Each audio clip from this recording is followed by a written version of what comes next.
dance hall, soca, hip hop and R&B, African, disco, oldies but goodies. Hi, this is Janet Jackson. We're bridging the gap. Seriously. Splash Radio 94.3 New Jersey. Hey, did you see that post online about Julie? I totally wrote it. Wasn't it hilarious? Is all of that true? Who cares? She's stuck anyways. Are you talking about that post about Julie? Yeah, funny, right? No, but that post about you was. What post? Oh, you didn't hear? You're fat, you're ugly, you're stupid, and oh yeah, you smell too. The whole school saw it, no big deal. That's so mean. Did they really write that about me? No, but how does it feel? Sometimes you can feel all alone when being bullied, and that's when you can really use a friend. If you see someone or know someone that's being bullied online, let them know they're not alone. Stand up now, support a friend, and save a life. For more information on cyberbullying, visit stopthememe.wordpress.com or call the hotline at 1-800-555-STOP. A message from your friends here at Splash Radio. Jingles Entertainment in association with H&M Production presents a tribute to all mothers. On Sunday, May 14th, it's a Mother's Day dinner and concert starring Jamaica's living legend, Mr. Rocksteady, Ken Boo.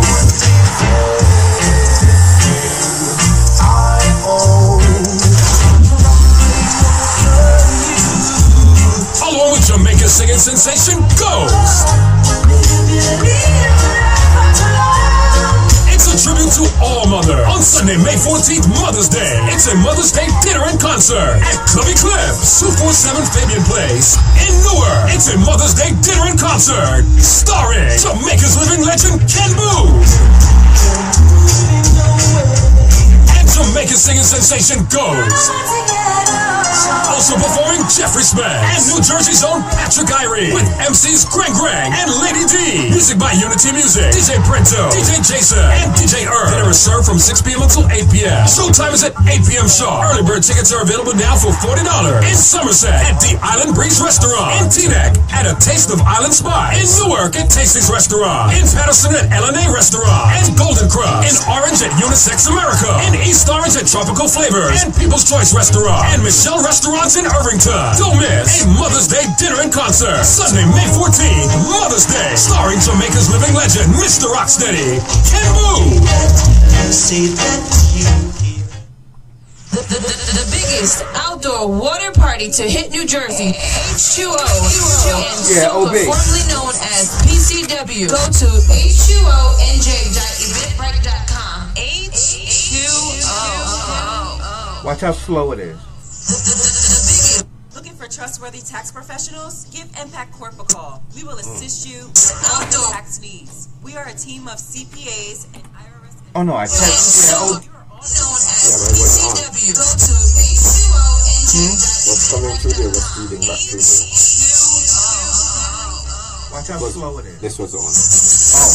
Looking for trustworthy tax professionals? Give Impact Corp a call. We will assist you with all your tax needs. 01. Yo, this is Splash Radio. Are we going? The number one radio station in New Jersey. I order them. Splash Radio 94.3. Ready? You're ready, right? You have your team Dance hall. ready? Soca. Everything is all set. Everything is set. We're ready. African, disco, oldies but goodies. Large upload boy, Mr. Lover. Shug it. Yo, the best station on the planet. Splash Radio 94.3 New Jersey.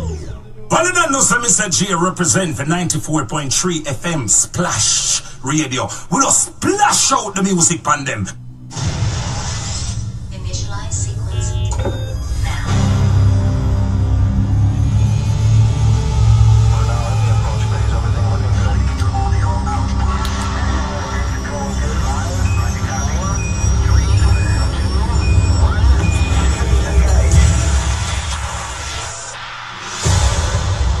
Him.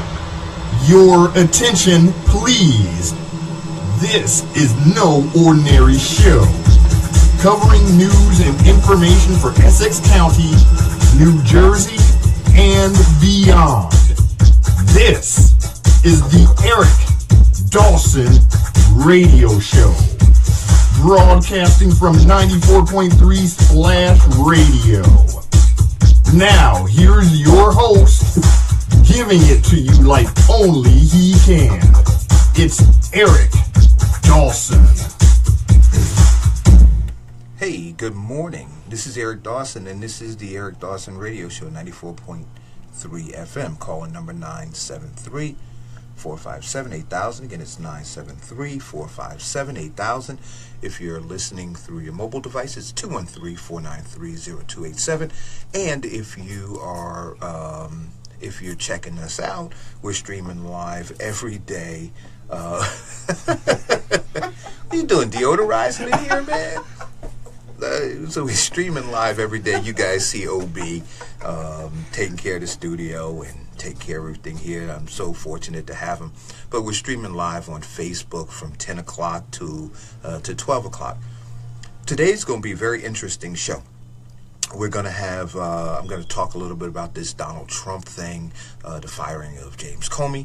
I'm going to also talk a little bit about this councilman in Bloomfield who stunningly admitted that he took a bribe, and the reasons why he may have done that may have been that he didn't want folks to dig deeper into some things that he may have been involved in, and so he figured he'd kind of stop the bleeding while he could. The other things that I want to talk about is I'm going to have two guests in. I'm going to have Mr. Holley, who is director of Department of Public Works in Irvington, in to talk about all the things that are going on in Irvington. And then I'm going to have Dr. Monique Griffith in to talk about the Department of Health and Human Services in Irvington.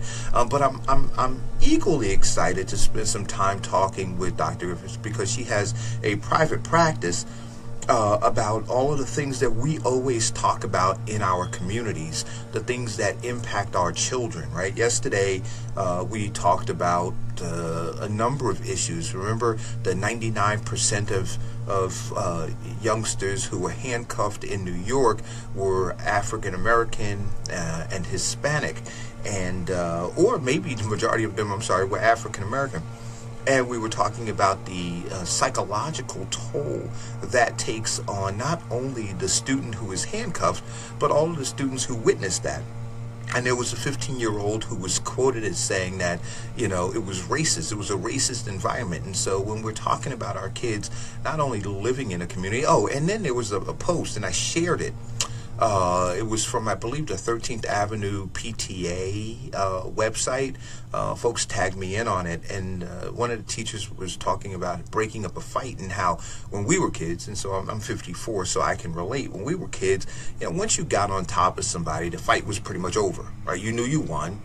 They knew they lost. Either people stood you up and you started throwing hands again, or you stood up and the person who was on the ground said he had enough, and the fight was over. Now it continues, and it's egged on by viciousness. And the encounter that was spoken about in this post yesterday was that once the kid was on the ground, that you had this horde of students who were yelling to stomp him, and so the student began to stomp this other student in the head. And so that's kind of what it is. And then I saw another comment in that thread where somebody said kids are what they see. They see violence, so they see violence, so they are violent.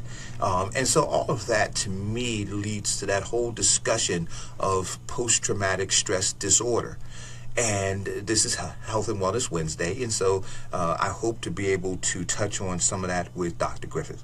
So anyway, on to this gentleman in Elias Chalet in Bloomfield, the councilman who pleaded guilty of taking a $15,000 bribe, and and he tried to extort somebody for some money, and the person who was being extorted, the developer, went to the authorities and they wired him, and he taped his additional conversations with Mr. Chalet. And so what it seems is that, or at least what the article says, is that when Mr. Chalet realized that the gig was up, what he did was, and the authorities came knocking on his door, Mr. Chalet flushed $5,000 down the toilet. And I guess that was symbolic, right? Because he flushed his money down, and he still had to pay the money back. So he had to write a check for $15,000 upon the admittance of guilt, and then he has to forfeit his seat and face some time in jail, and give the money back. So he had to do all of those things. And but to me, what it spoke to was this culture that we continue to talk about that is pervasive in our communities. A lot of our communities here in Essex County, that there is just corruption upon corruption upon corruption. And at some point, I think that the community needs to become more and more outraged about it. And not only become outraged, with the individuals who are taking part in this corruption and creating this culture, but we also need to focus on the fact that they're, the folks that they work with, the other people in political office, those other leaders are silent in watching this take place, and their silence, is an expression of support and complicity in this corruption that's taking place in our communities. And so, not only should we, because when I read this, I don't see any elected officials being outraged. I mean, all the way down from the county all the way up from the county executive down, freeholders, assembly folks. I mean, where's the outrage? There is none. And I say. That some of the outrage has to do with the fact that, or some of the lack of outrage, rather, has to do with the fact that you have some of these folks who we would ask to be outraged taking part in, in some of this corruption as well. Now, I don't know for certain that that's the case. But we can imagine that is.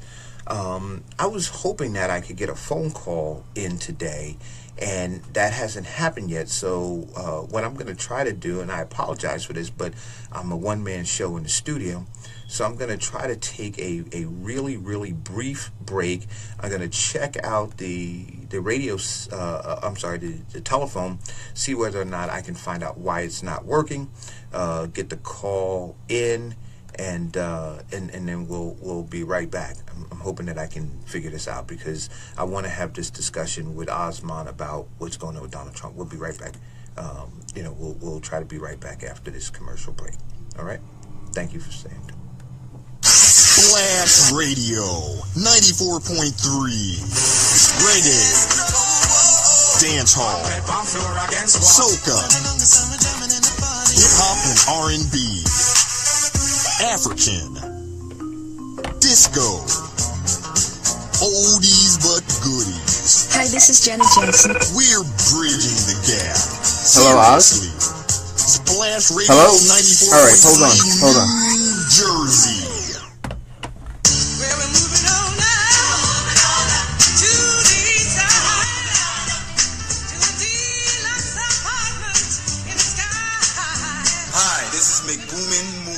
Box truck for rent for all your light moving needs.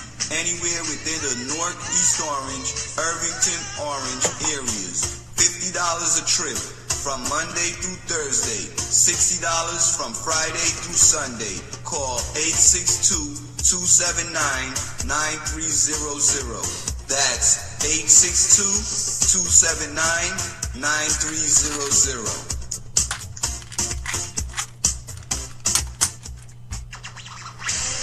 Listening to the Eric Dawson Radio Show on 94.3 FM. All right. So I was able to get the phone working, and I have Osman on the line. Welcome to the Eric Dawson Show, brother. How are you? Oh, I'm pretty good, Eric. How's it going? It's going all right, man. So I was just winding up talking about the corruption in Bloomfield, and then about to move on to what's going on in, on a national level with the firing of James Comey, the director, or former director now, of the Federal Bureau of Investigation. Now, there are two sides of this, man, and I've been watching and try to watch both sides, try to watch Fox News, try to also stomach MSNBC and CNN, the Associated Press, Washington Post, the New York Times, and people are coming down on two sides of this. Chuck Schumer, who's out there, holding press conference after press conference, calling for an independent investigation. Now, I think that there needs to be one, but the question really is around the timing of the firing of Mr. Comey, and whether or not it is Nixon-like, right? In that former president, or late former president Richard Nixon, when he felt the heat coming down on his neck, fired those who he felt were closest to unraveling the tangled web of Watergate, and whether or not this is what's happening, whether there is in fact a tie to Russia and the Trump administration, whether or not Comey was close to figuring some things out, and as a result, Donald Trump decided to give him the axe. What say you?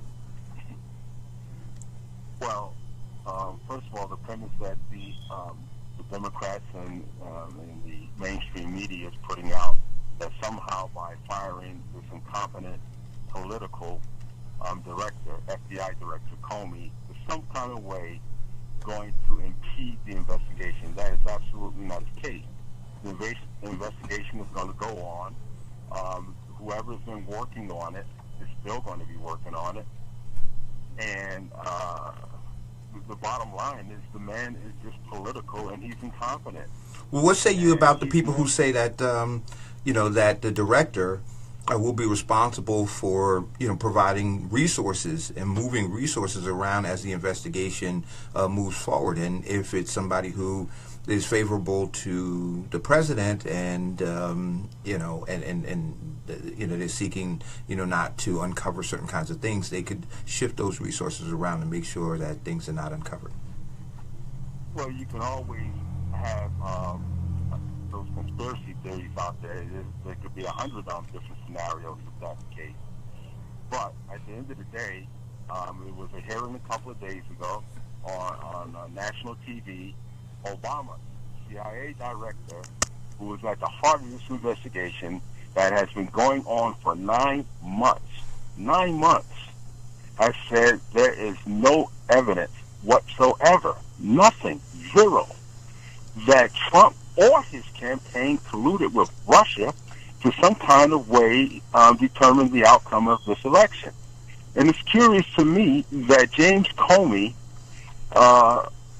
can make statements such as he did not indict Hillary because he didn't want to affect the outcome of the election. That's not his job. The man is political. His job is to follow the law. And if Hillary Clinton had an illegal server in her basement, deleted 30,000 emails, and was sending classified information over that illegal server, then she should have been indicted. She broke the law. And the law does not say what her intent was. The law is the law. But it wasn't for Comey. But it wasn't for Comey to indict her. Right, so there are a couple things. It wasn't for him to indict her, but what he did was he said that he would recommend, in fact, I think what he said was that any sane or something like that person would not seek to indict or prosecute her, right? But it wouldn't be for him to make that call. It would be for the Attorney General to make that call. Right, but it was up to him to make the recommendation, and he did not make the recommendation. And according to the statute, it's gross negligence. But he used the term extreme carelessness. What the hell is the difference between gross negligence and extreme carelessness?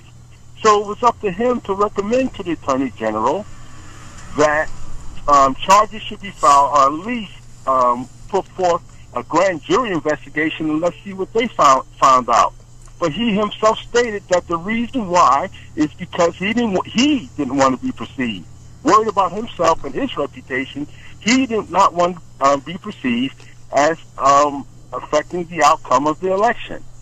And the other thing is this whole thing, and But don't you believe that he inserting himself the way that he did, releasing information and the time that he did during the election, that he in fact did have an outcome? I mean, did affect the outcome? No, that's Hillary. If Hillary would have lost because of what he did, then sure, it would have affected the outcome. Hillary lost because she was a horrible candidate, and even the Democrats who are now analyzing her whole campaign are saying that themselves. So, but the thing is, he released this information and about all of those classified information being sent and forwarded to Anthony Weiner, of all people, Anthony Weiner, Mr. Dr. Danger, whatever, Carlos Danger, who's all over the internet, is doing all types of things with these websites. Now he has classified information on his computer that was forwarded to him by his wife, Huma Abedin. My question is this: how were they able to come up with 2 days of an investigation into that and conclude nothing happened, but it's taken them 9 months for Donald Trump?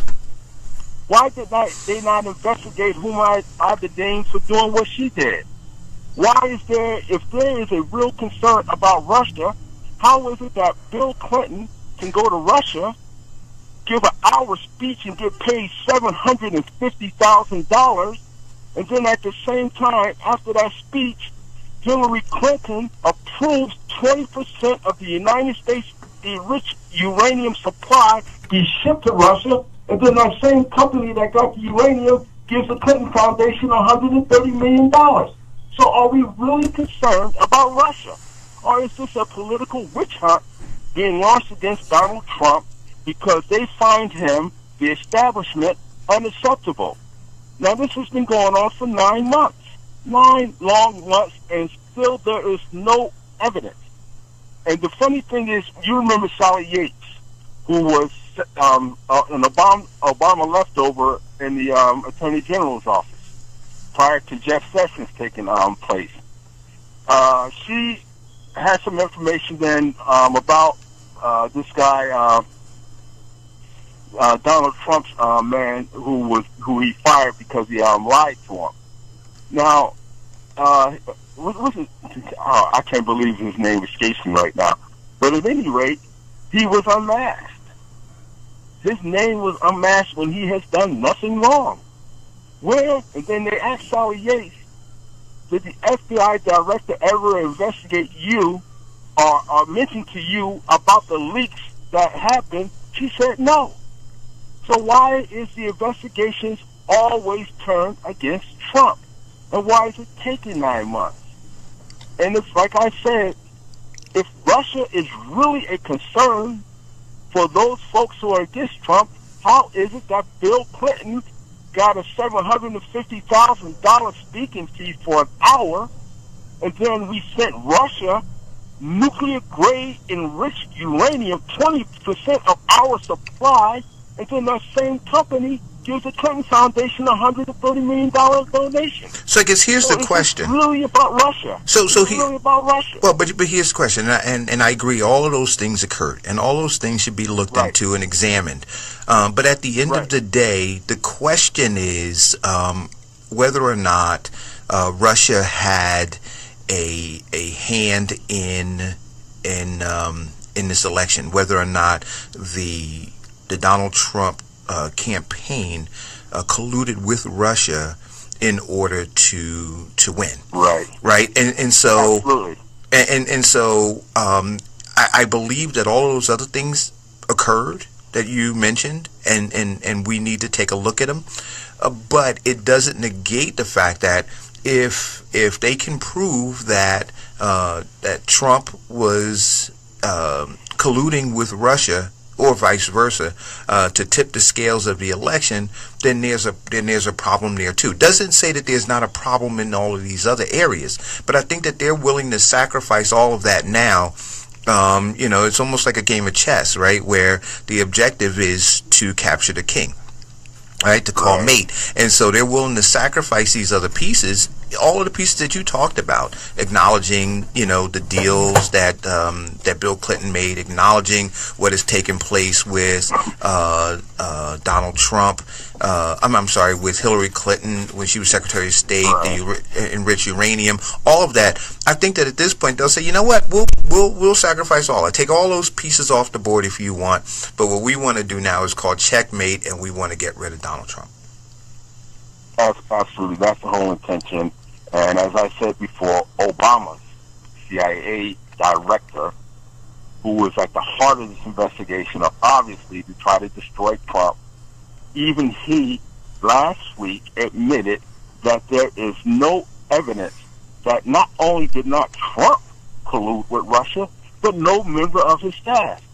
So we're having a witch hunt over a guy who took $30,000 from Russia that was on a campaign, which is okay. He was a registered sort of lobbyist, to advocate certain things for Russia. $30,000. But yet $130 million that the Clinton Crime Family Foundation received, nobody wants to investigate that.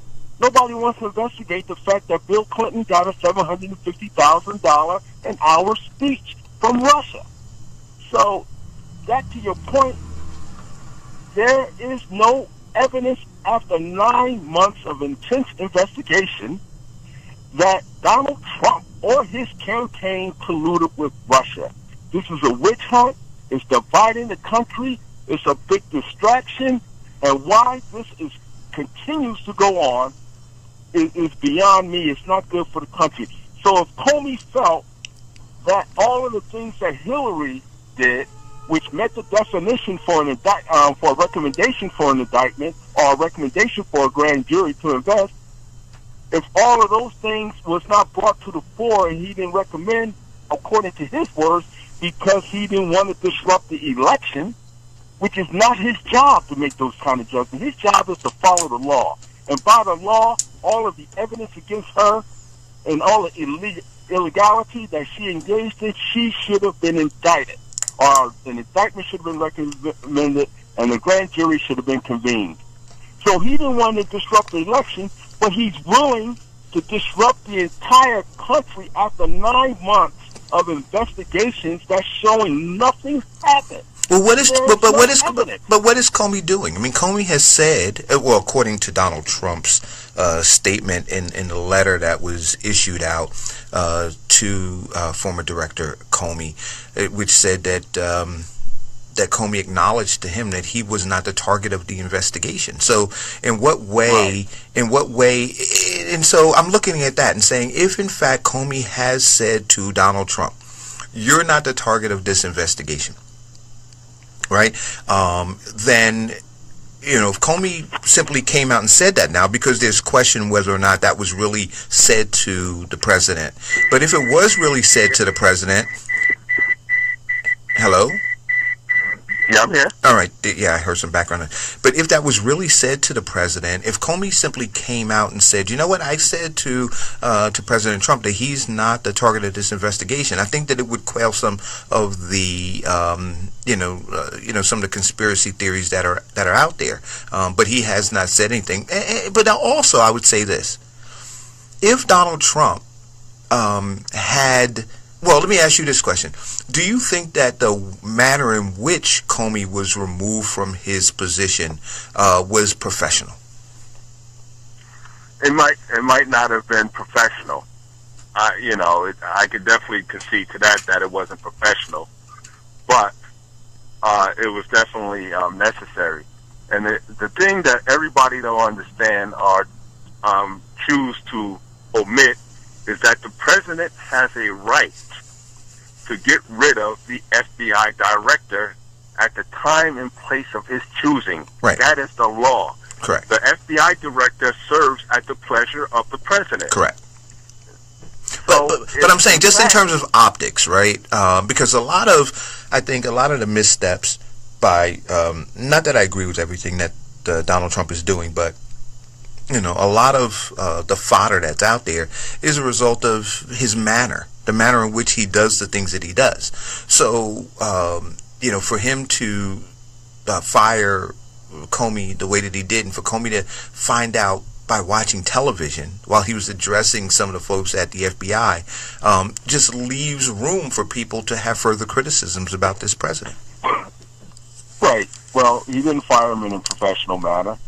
He fired him in a way to humiliate him.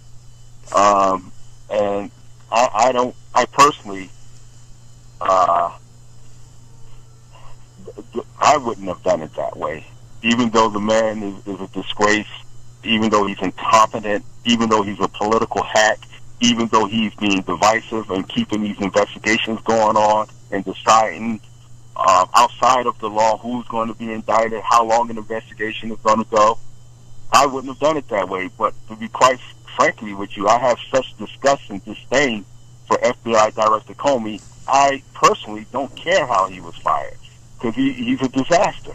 He's a disaster for the country. He's a disaster for the FBI. The FBI's morale is very low as a result of the way this man has ran the department.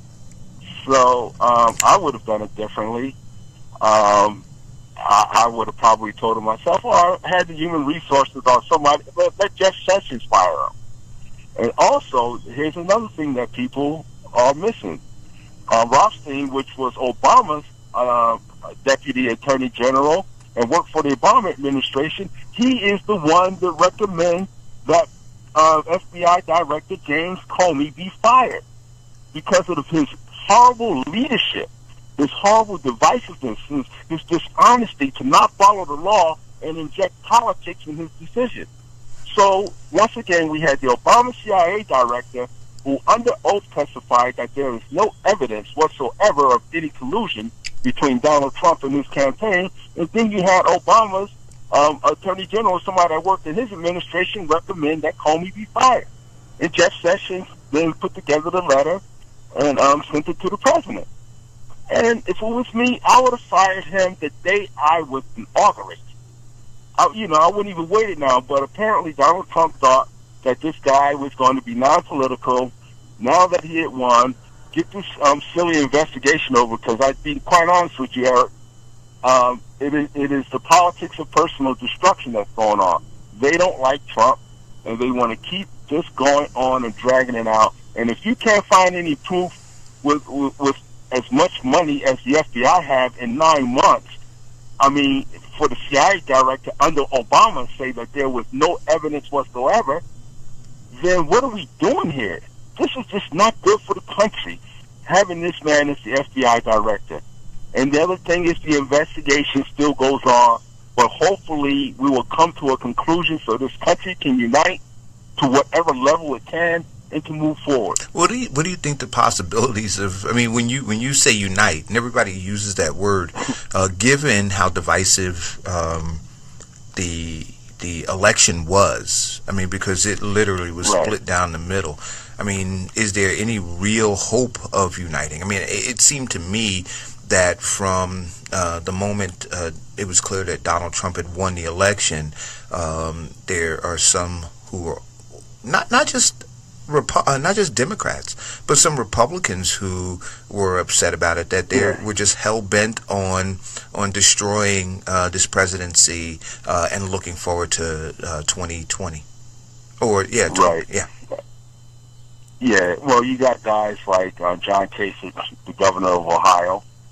You got, war hawks and neocons and just sick extremists like John McCain and John Lindsay, those two senators, and others that do not want to see any type of rapprochement with Russia. And this is a country that got thousands of nuclear weapons aimed at the United States. So now you have a situation where the Democrats and some of these crazy neocon Republicans that want war and conflict with Russia are on the same side because it's Donald Trump. So you do have members of the Republican establishment all of the members of the Democratic establishment trying to use this to discredit this man's win and victory in November for the presidency. But who would have thought that liberal Democrats would be pushing for conflict with a country called Russia that got thousands of nuclear weapons aimed at us, instead of trying to get some type of peace and some type of cooperation and to tamp down the conflict?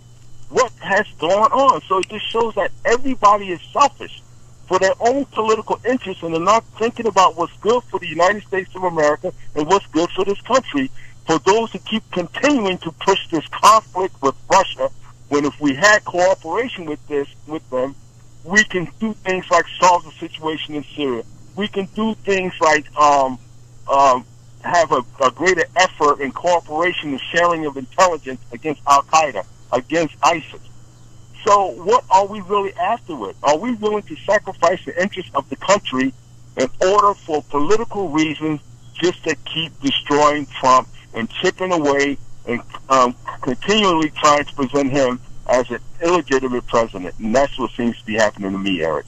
And so in these last 4 or 5 minutes of this segment, when we look at what occurred in France, Le Pen was moving in a similar nationalist, or some say, direction that Donald Trump moved in order to galvanize the people here and to ultimately obtain victory in November. But she was put down,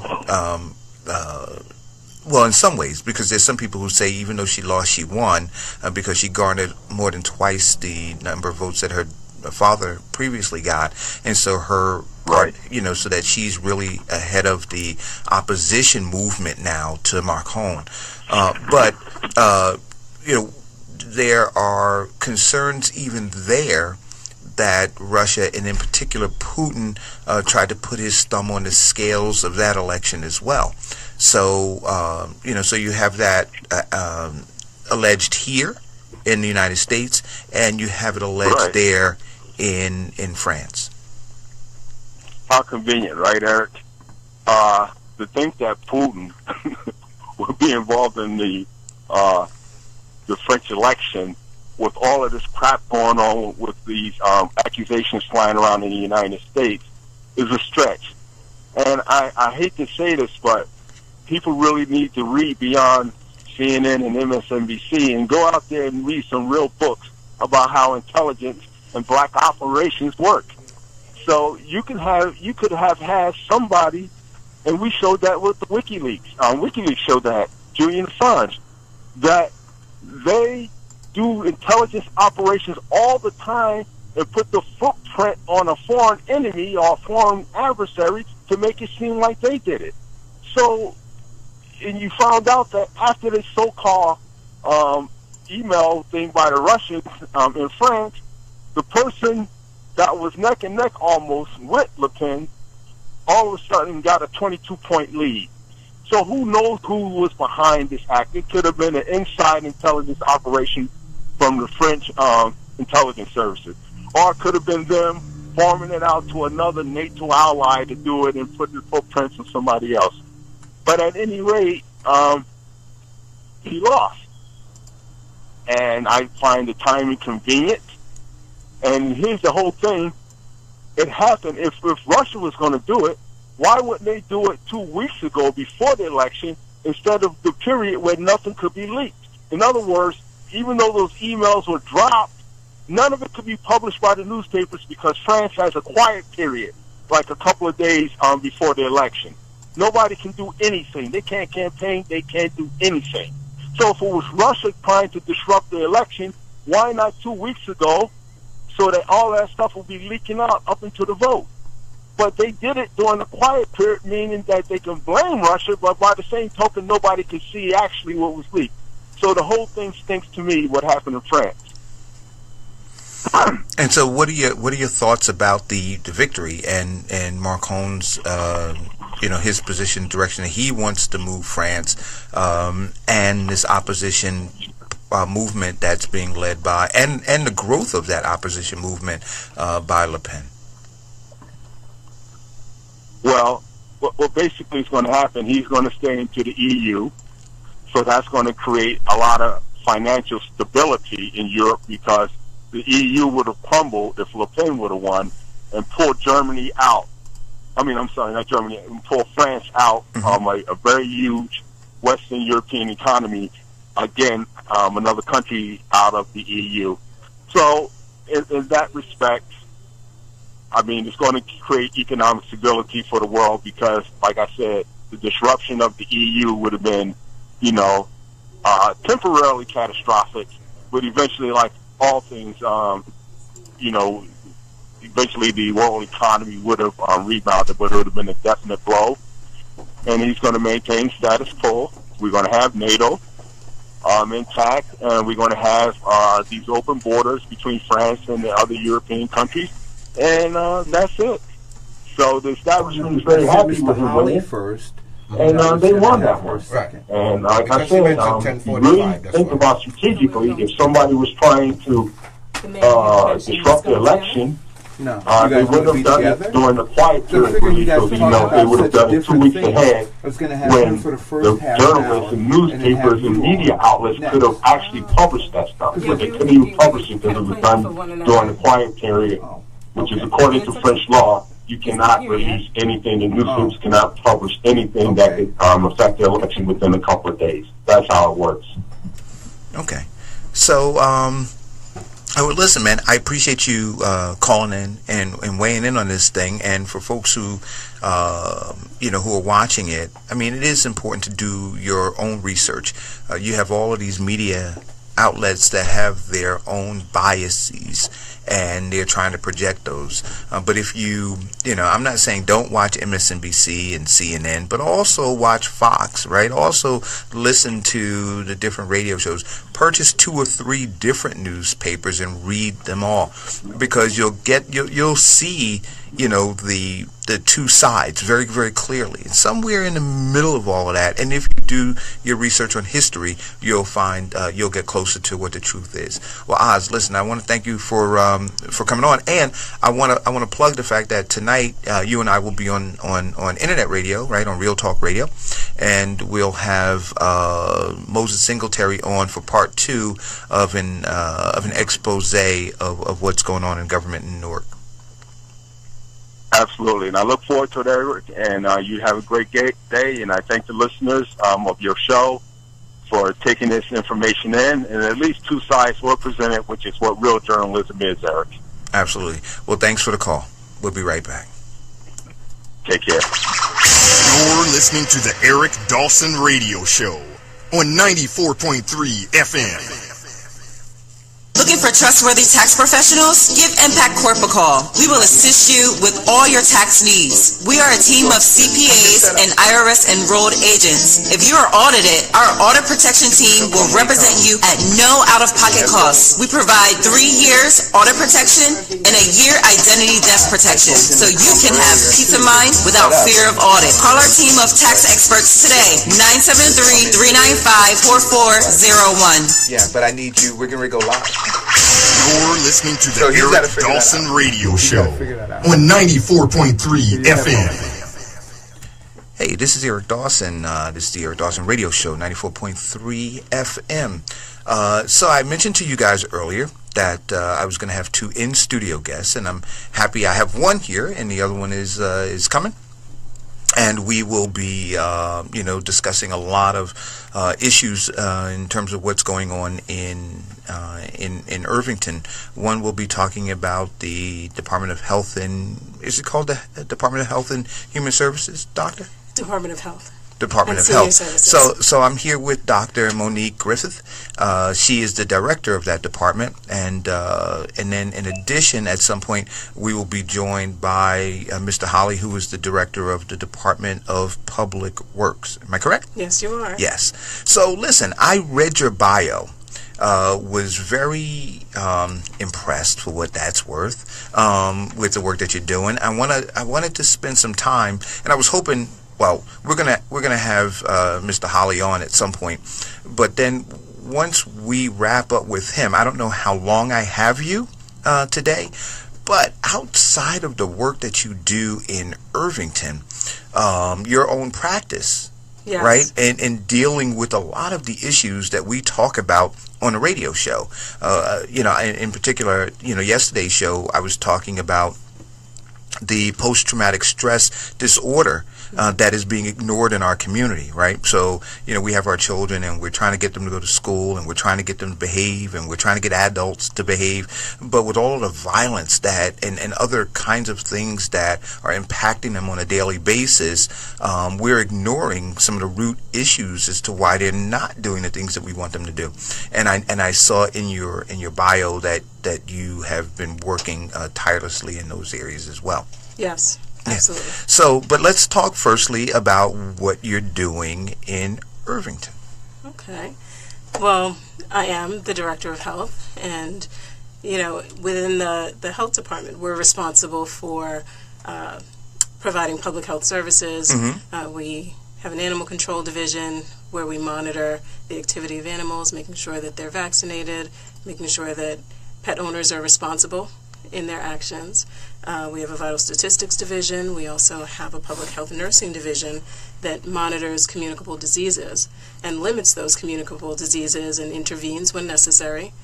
We also have an environmental division. Well, wait a minute. Let's slow down. Let's go to the animal piece first. The animal piece, sure. Okay. So vaccinations is one thing. Talk to us about how important it is that these animals are vaccinated.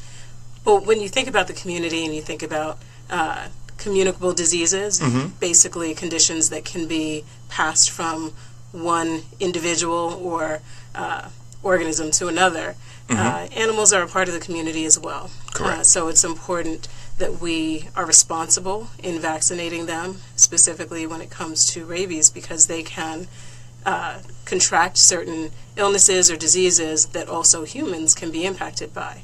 So as a responsible pet owner, it is very important for you to make sure that your animals are vaccinated, that they receive a rabies vaccination, so that you are not placed in danger of contracting rabies or being impacted by the adverse behavior that can be developed as a result of an animal contracting rabies. And now the township offers an annual free rabies? Yes. And when is that? Actually, we had our first two last year, the first two that we've had in probably over 20 years. And so this means that, so the clinic does what? Who's the clinic for? Is it for the animal? Is it for the human? It's for the animals. Okay. So what we do is we work with a local veterinarian who comes and vaccinates for free any resident or any animal that a resident may bring to the actual clinic. Okay, so let me ask you a question. Do you have like some statistics in terms of how many animals you think might be in Irvington? Like roughly. Roughly, we 10,000, 20,000. I wouldn't necessarily say 10 or 20,000. Well, how many residents are in Irvington? We have about 53,000 residents. And so, what do you think? Maybe a third of those residents have at least one animal? Possibly. Okay, so then you're talking about 15,000, 17,000 animals. Possibly. Okay, and how many have come through this clinic? Last year, being that it was the first, we had about 200. 200 come through. Okay, so statistically, and I didn't do my homework, but I would bet you that the number of responsible pet owners that actually go and get their animals treated the way that they're supposed to, especially in urban communities, is probably well below 20%. Possibly, but I think that there are other factors that have to be considered. Which are? Usually people won't come to the rabies clinic if their animals were already vaccinated. So the number of individuals that actually came to the clinic wouldn't necessarily be representative of the number of animals that are actually vaccinated within the township. Okay, but what I'm trying to get to is that there are a lot of animals out there that have not been vaccinated. Possibly. A lot. Possibly. So you're saying possibly. I'm telling you I know. Like, I know people from growing up, and living, in urban life, that a lot of people, they get dogs, they get cats, and, they're not responsible pet owners. Absolutely. I think a lot really does stem back to education. Not everybody really understands the need for it. Sometimes, we look at the cost associated with maintaining a pet and being responsible. Well, that's exactly what I'm talking about, right? So when we talk about the fact that a lot of people, and I see it, they're living paycheck to paycheck. They're making decisions about whether to pay, a little bit of money on their phone bill or purchase groceries or do some other kinds of things, right? They're praying to God that their car doesn't break down because they don't have the money to fix it, but they have a pet. Right.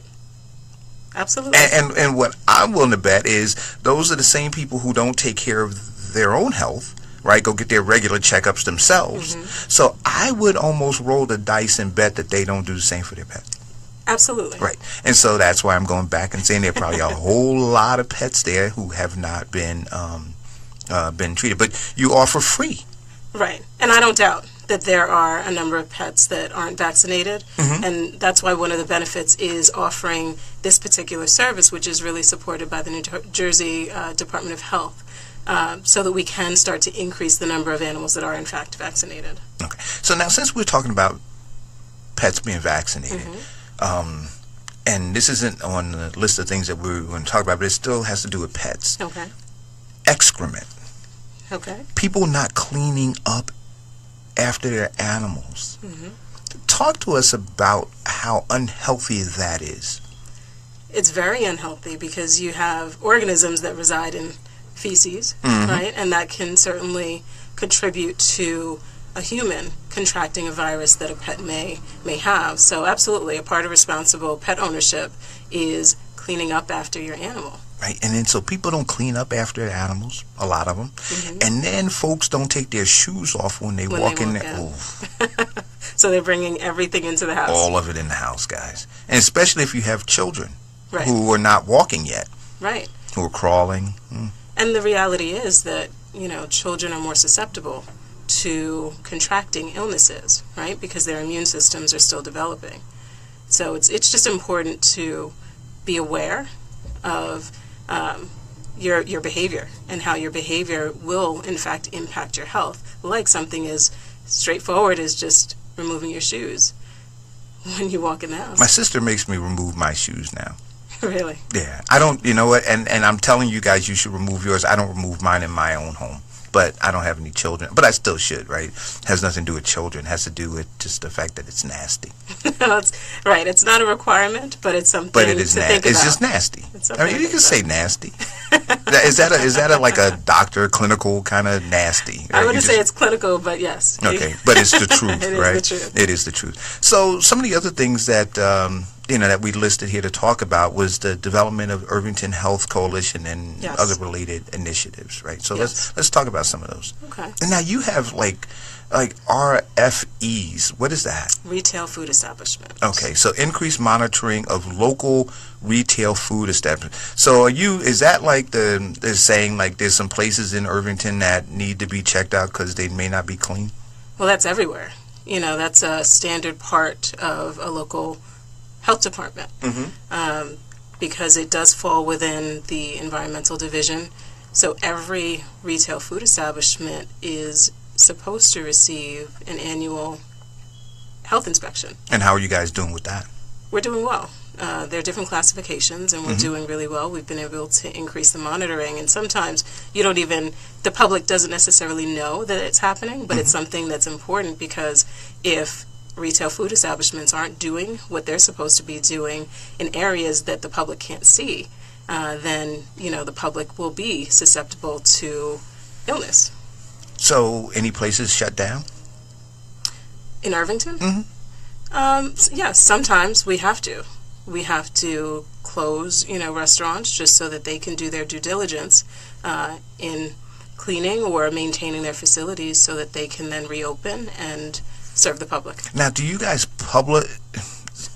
I always wanted to, and I actually own these URLs. I own a couple of them because I wanted to create some sort of an initiative that encouraged these retail food establishments to do better by our people.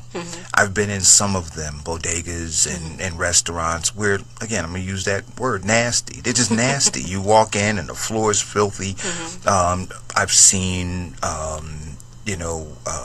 rodent excrement, right?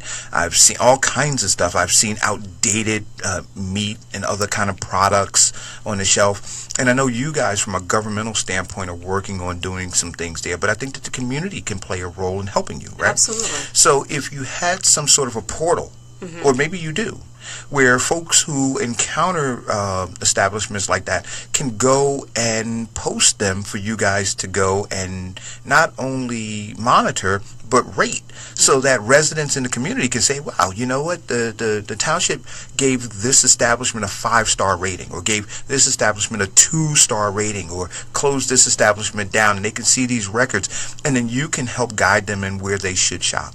Well, absolutely. Well, that exists. Really? It's not necessarily a portal, but when you enter into a retail food establishment, the inspector gives it a rating. So the rating is either... No, what I'm talking about is, you know how you go into some restaurants, like 4-star restaurants, and like, oh, there's a guy rated, right? And absolutely. You see it right on the door. I'm suggesting that if an establishment wants to be in Irvington, that they should have that stickered on the door, so that when you walk up to it, you can see what their rating is. And that's what should be happening. So Well, that's what I'm saying. Well, I got you here. What do we need to do to make that happen? With the rating, we got a whole bunch of people listening to the show, so we can make that happen. So with the rating that's received by the health department, it's posted as it should be posted as soon as you walk through the door. So individuals will have, when they enter an establishment, an understanding of the rating that it received. So, I mean, what does the rating look like? What is it? Bad, good, fair? No, it says satisfactory, unsatisfactory, or conditionally satisfactory. All right, now.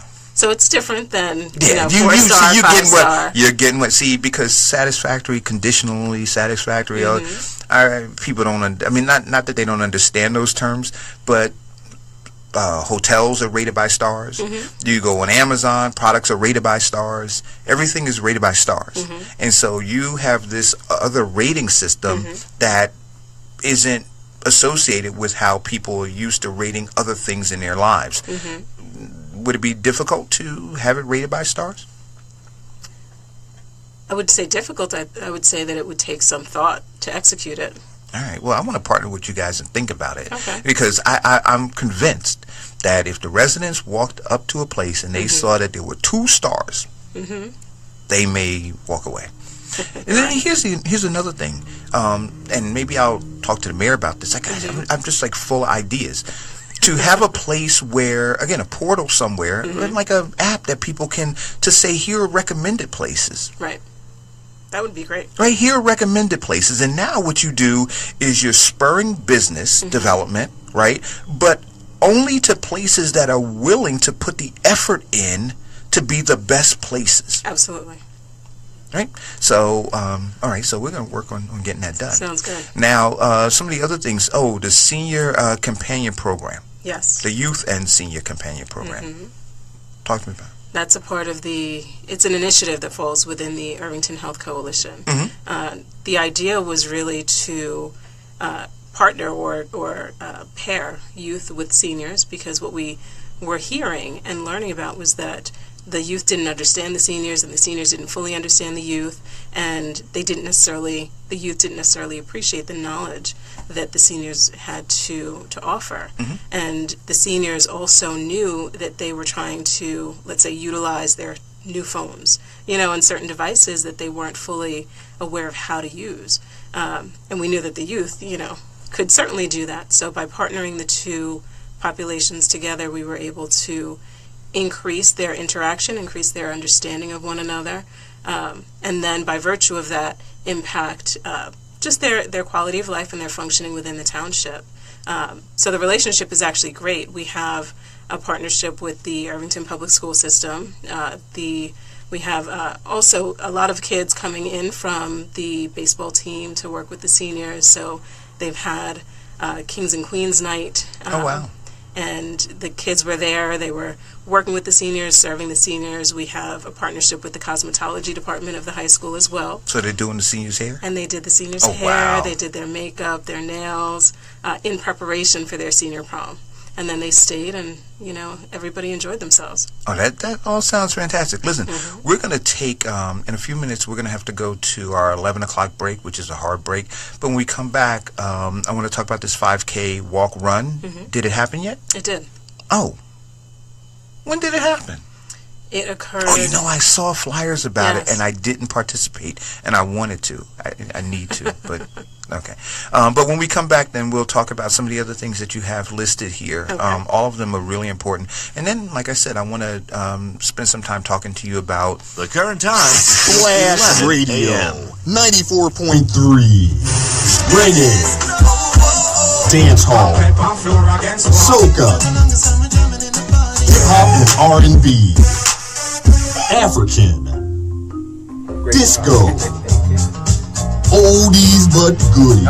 Hi, this is Janet Jackson. We're bridging the gap. Seriously. Splash Radio 94.3, New Jersey. You got so much. May 12th, the biggest splash bash has ever seen. New York meets New Jersey.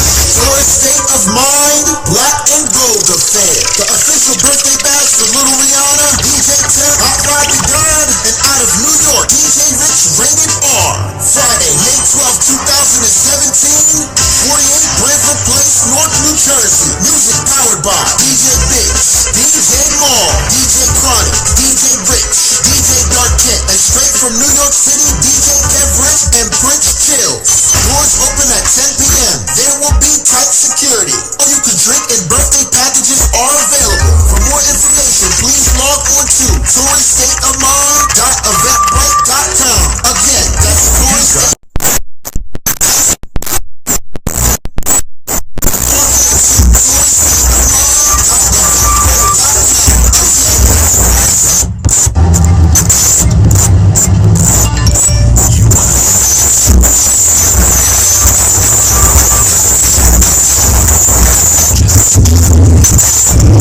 Someone wants to tell you something, or maybe ask you something.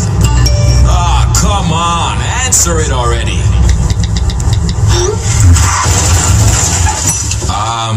Just so we're clear, that wasn't my fault. Next time, ignore your inner thoughts. Don't text and drive. Brought to you by the National Highway Traffic Council and your friends here at Splash Radio.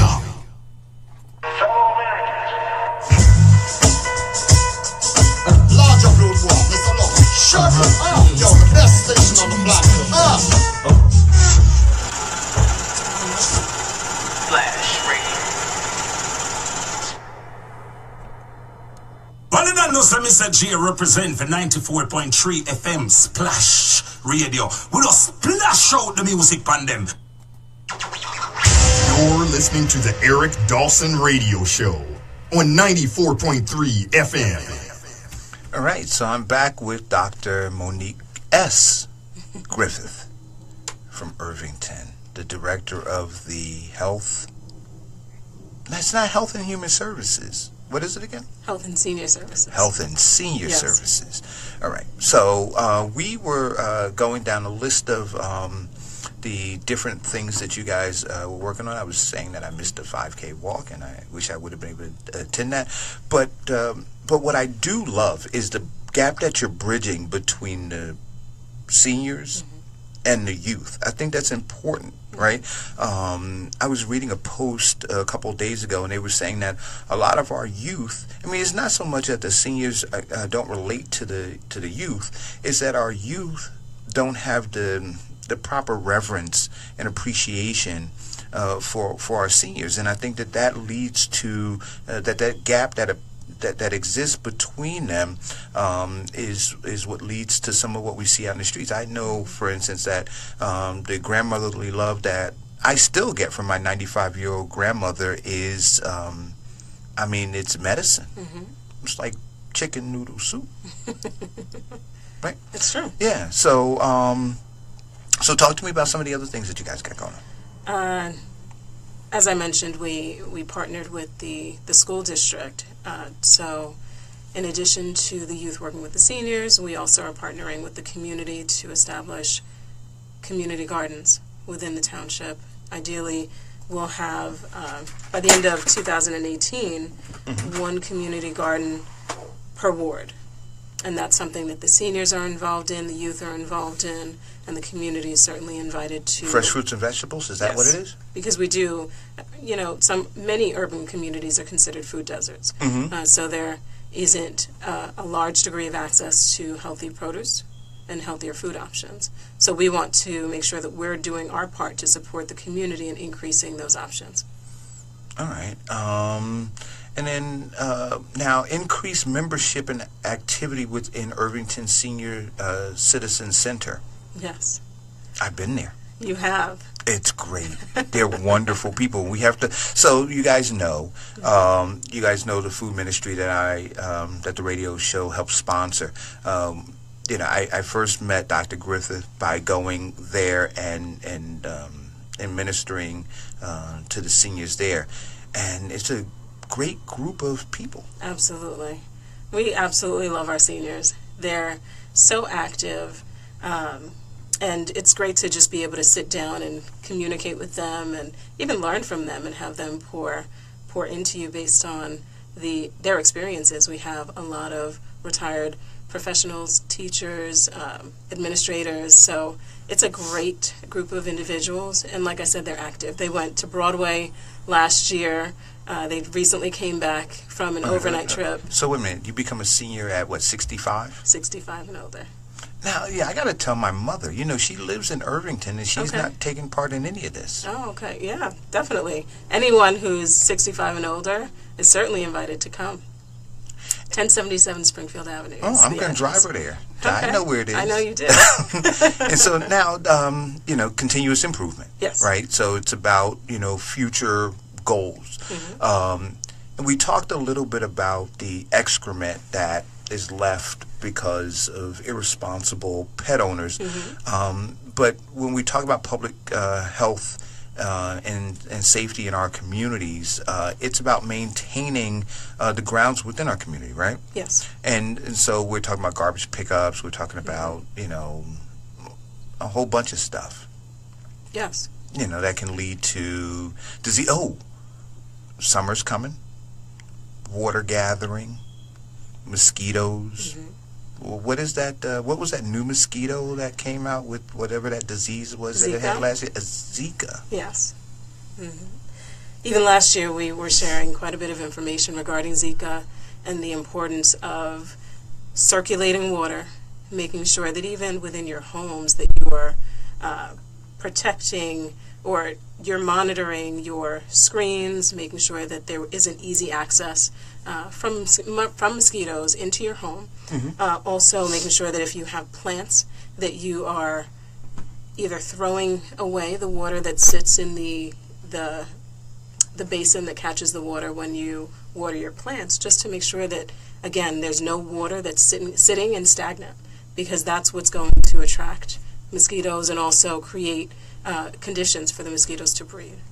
And then their garbage, cover the lid, rodents. Absolutely. Right? All of those kinds of things. Now, did you hear, because this is real, in New York about a month and a half or so ago, they were talking about some disease that you can contract from the urine from rats. Yes.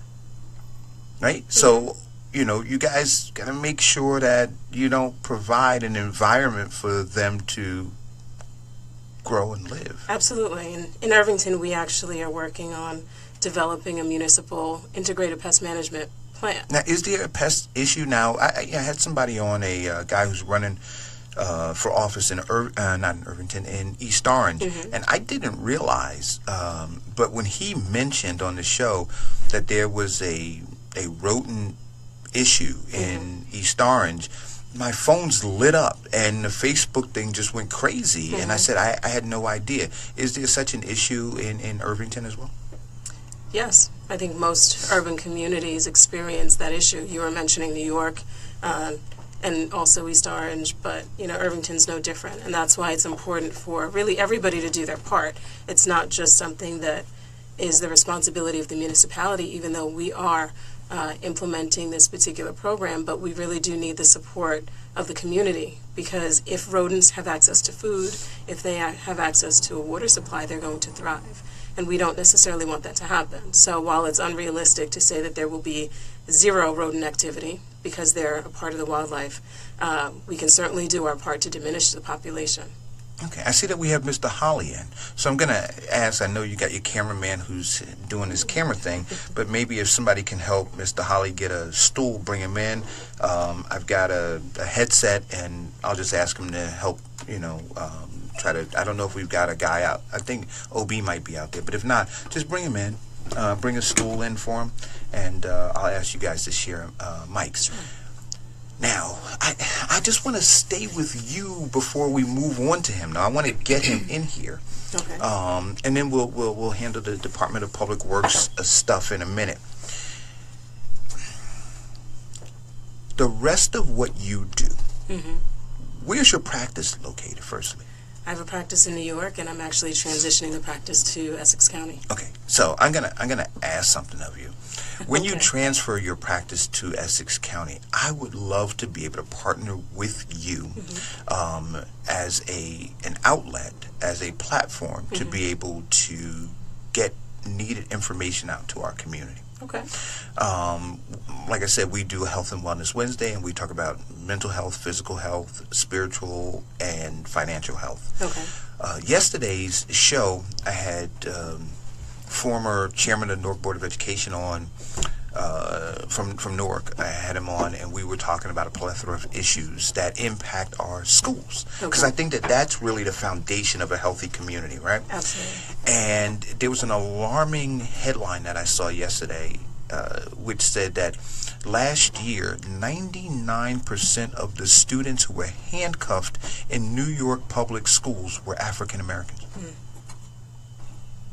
99%. So I said, well, I mean, outside of the obvious, right, that, there's an issue there, when we talk about the impact that has not only on the student being handcuffed, but the students who are watching Absolutely.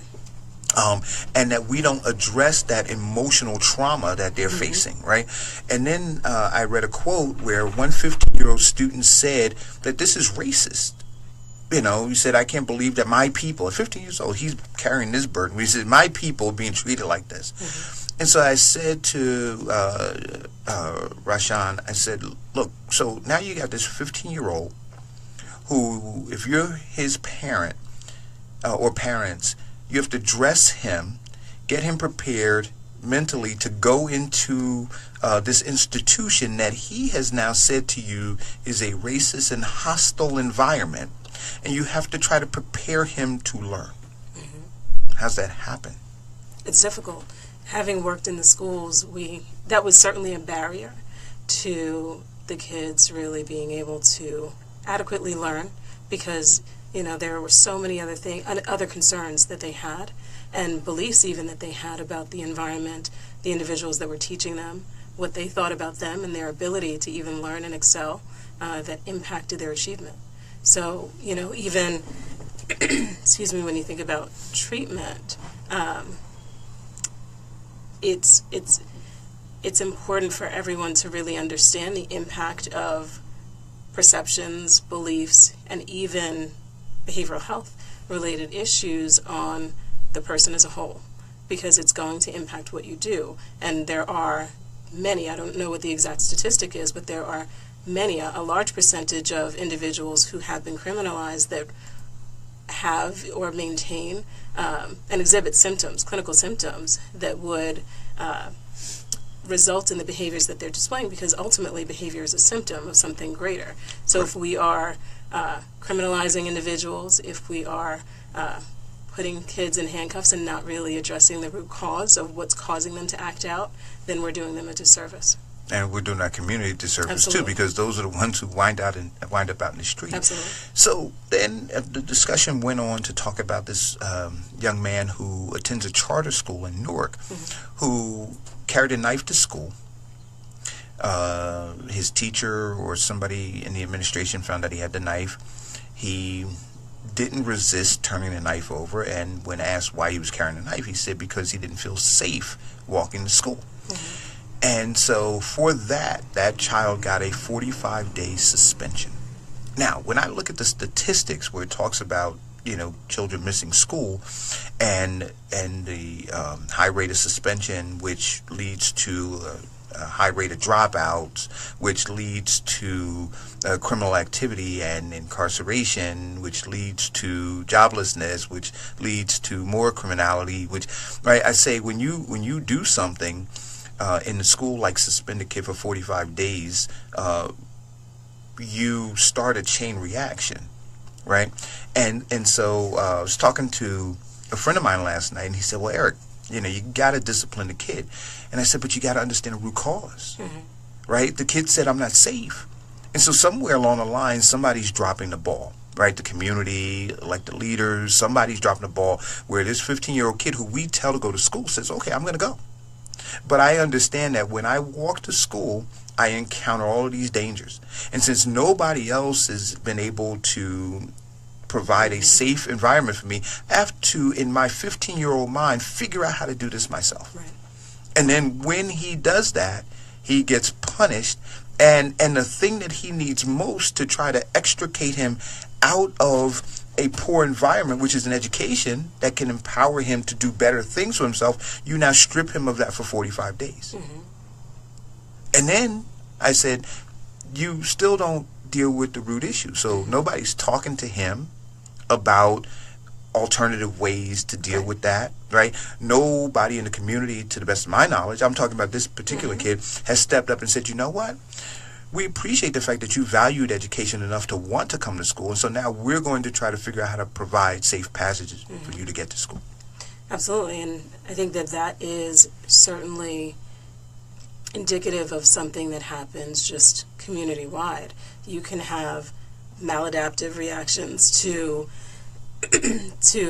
problems or things that you perceive as problems or issues, but then you can also have adaptive responses and strategies that you implement to address issues. In this particular case, yes, the child felt unsafe and took it upon himself because I guess the other individuals that he trusted or possibly would have relied upon weren't necessarily acting, and so he had to take it upon himself. So generally, yes, there are maladaptive strategies, there are adaptive strategies, but the onus does fall on individuals who know better to help support our youth and just individuals in general in implementing more adaptive strategies and solutions to some of the issues that they face. And so the chain reaction for that kid who was suspended for 45 days, when we did the show yesterday, somebody came into a thread and said he was arrested for shoplifting food. For shoplifting food. And I didn't even think of that dynamic, which is so many of our students go to school because that's where they can eat, right? They don't have, adequate, food at home. And I remember years ago, this is 30 plus years ago, me working in elementary school in Newark, and kids coming in from the projects, 17th, 18th Avenue projects, which still stood at that time, and they would come in for the breakfast program. I mean, they came to learn, came to school to go to and went to class and everything, but they couldn't wait for the door to open to come down to get breakfast. And many of them said, Mr. Dawson, can I have 2 cereals? Because I didn't eat last night. And so now when you look at it, and if you're not in tune with what's going on in the community, right, and you simply just take that kid and you look at that snapshot moment of him bringing a knife in, or maybe she had a fight or whatever happened, and you say, I'm going to suspend you because of that. Again, that chain reaction may be that for those 45 days for this kid, he's now looking and saying, I'm not going to eat breakfast or lunch for 45 days. So what do we do? What do we, you understand what I'm saying? So what do we do? Because on this hand, people are saying, go to school, get an education, you need to be able to compete in this 21st century world, this global economy, you need to do all these things. And something as simple as breakfast and lunch is in the forefront of most of their minds. Right, but I think that there has to be a healthy balance between educating individuals and making sure that they understand healthier alternatives to some of the challenges that they face or the responses that they believe that they have to implement. But there also we have to have consequences also.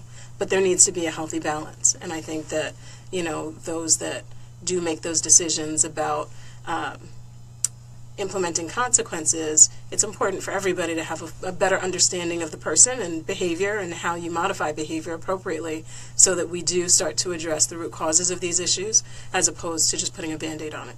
See, what I loved about looking at your, and I'm telling you, like, I was wound up ready for you to come into the studio because I could be here for 4 hours talking to you about this because you've covered the whole spectrum, right? You've seen it in the class and you've seen it in the courtroom. Right? Yeah. And teachers don't see it in the courtroom. They just see it in the classroom. And there's some people who just see it in the courtroom and they don't see it in the classroom.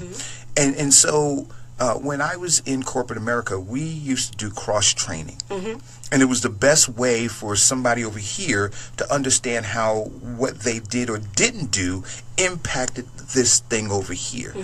Do you, based on you having covered the whole spectrum, do you see that there could be some benefit in teachers visiting, and maybe they do, maybe they have programs that they do this, but if they don't, it's another thing that's been floating in my head, to have, like a class trip for teachers to go sit in these juvenile courtrooms and watch the end result of some of the decisions that they've made?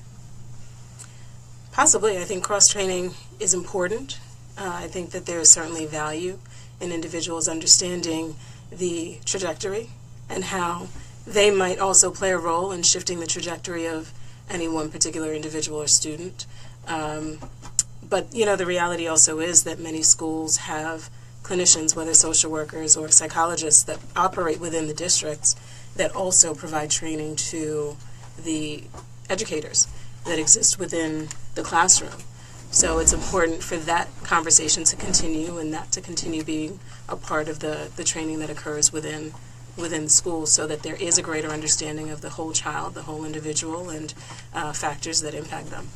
Okay. And because we couldn't figure out how to get the third mic working, Mr. Holley, I'm going to ask you to share the mic.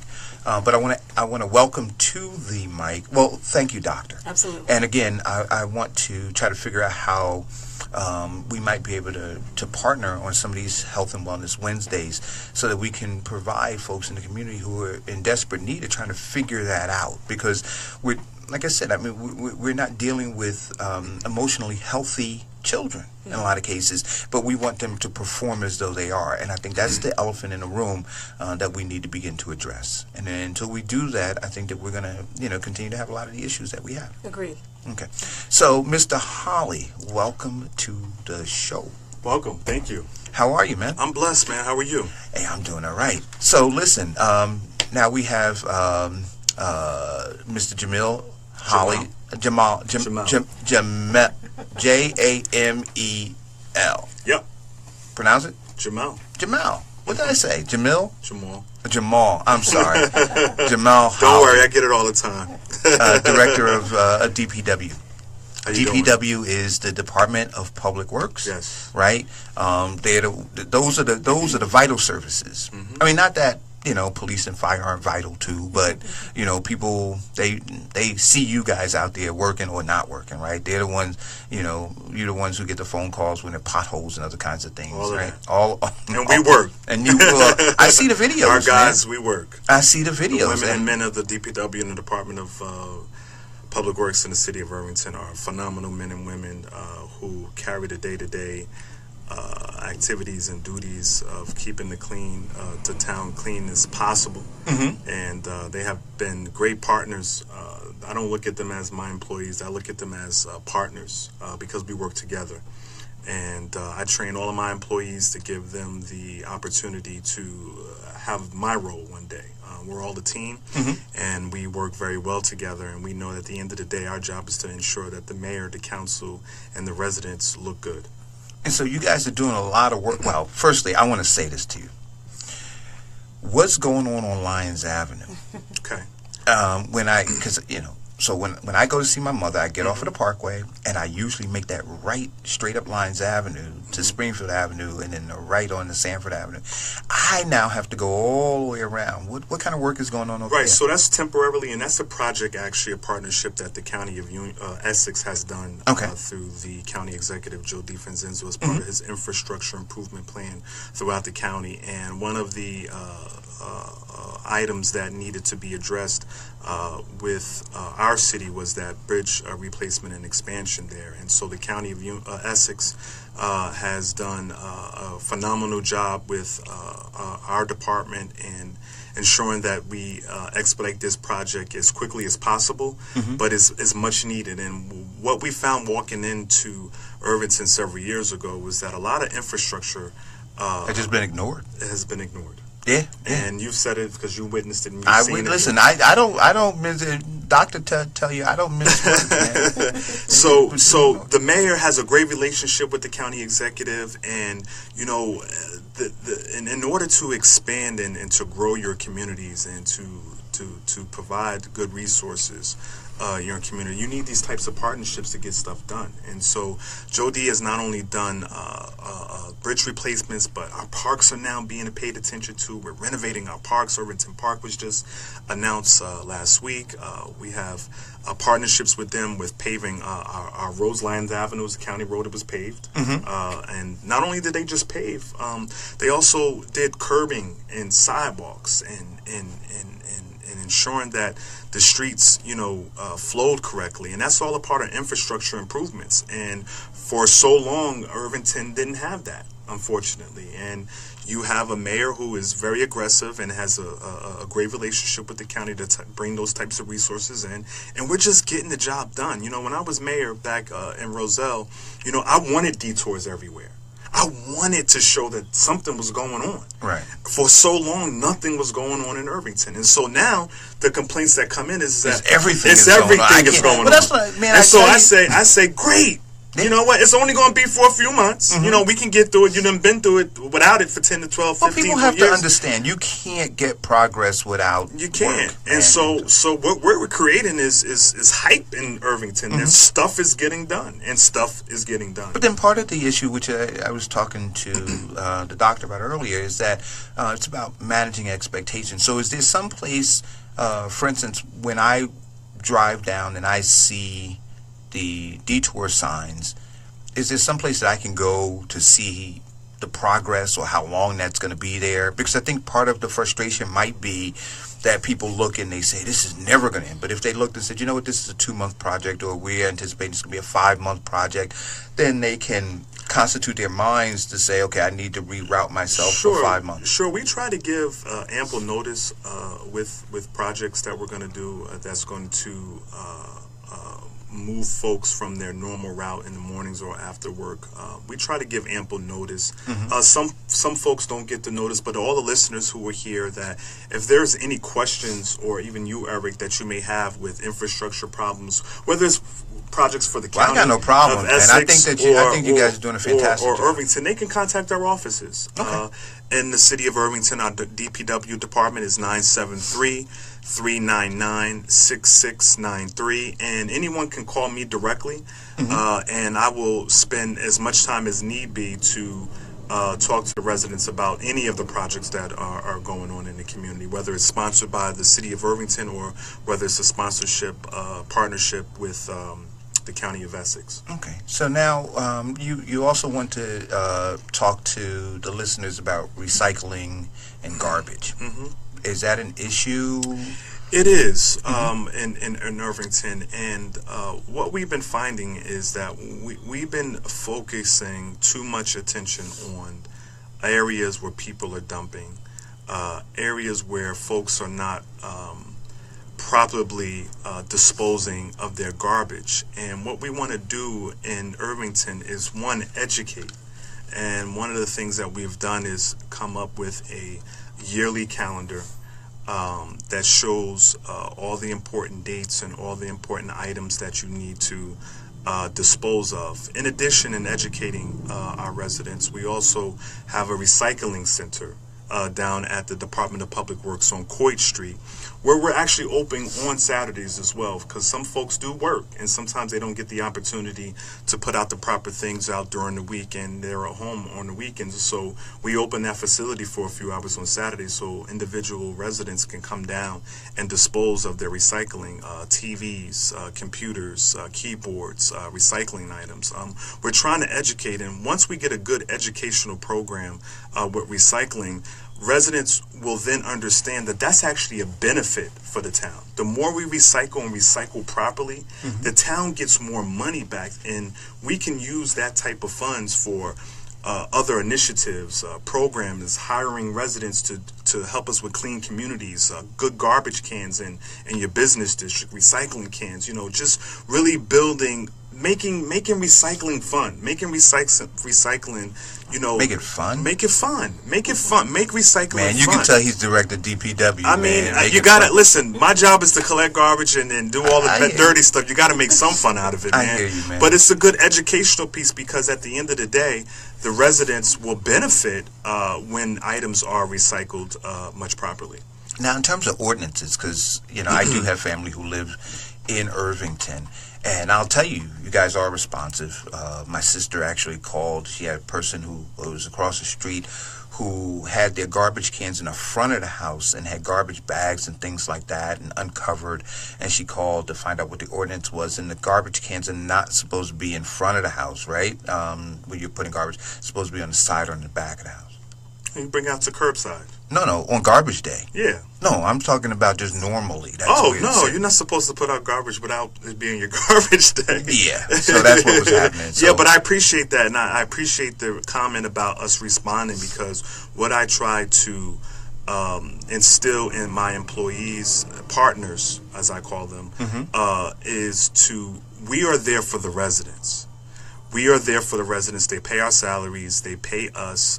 They are what makes our community great. And when they call, we should not have the attitude, and I'm not saying that we did, but we should not have the attitude of residents calling in and they're bothering us. We stand by the phones and we wait for those customer residents. Service. It is. And 9 times out of 10, that's all the residents want, is someone that can hear them out and to respond to them. And so what we've done in our department is set up a good communication system that when folks and individuals call, we respond. If folks spend time to write us a letter or send me an email, we not only just respond to the email, but I also personally respond to every single resident with a photo and the documentation that we've closed out their complaint. Excellent. And letting them know that, hey, listen, you spend time to send us an email. We're going to spend some time back providing you that information of your complaint and show you that it's been done. And we do the same thing with the council members, because residents call council members as well, and we want to make sure that when the council people call for their residents, we provide that same information. So it's all about customer service, making it friendly. Listen, our job is tough.